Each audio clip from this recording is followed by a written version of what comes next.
Hi, I'm Justin. This video is brought to you by Noise Development, and I want to talk about some of the most common issues that you might face with your garage doors and how to fix them.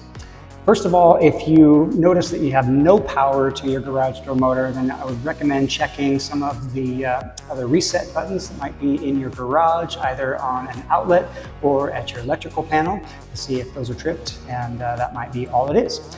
If you're having trouble with your garage door as it's trying to close and then it reverses, let's talk about some of the options that might be happening there. First one, if you go to close the garage door and it reverses immediately, that's most likely going to be a wiring issue or an alignment issue for the sensors.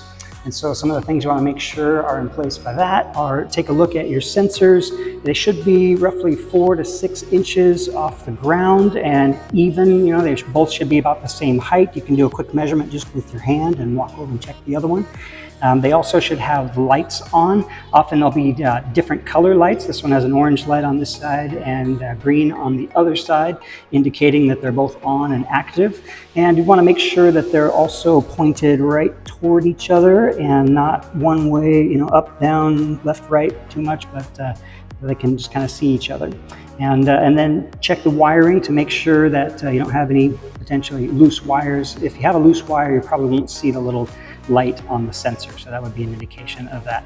And if you go to close the door and it closes part way and then reverses, that could be an obstruction or something in the track that's a little bit off. And so some things to check for that would be, first of all, you can, it's a good idea maybe once a year or so to go ahead and lubricate all of the hinges and the wheels, and that will help the door to operate more smoothly. You can also lubricate the track along the top if that's dusty or dirty. And then you can also check the track alignment to make sure that there's not a spot where it's hitting or rubbing. So you can just go close it and then just watch carefully and listen for any banging noises or see if it starts to kind of slow down, and there might be some adjustment needed there to take care of that. If the door is closing and it makes it almost all the way to the bottom and then reverses, that's most likely because one of the sensors is turned too far inward toward the door and the door itself is triggering the sensor.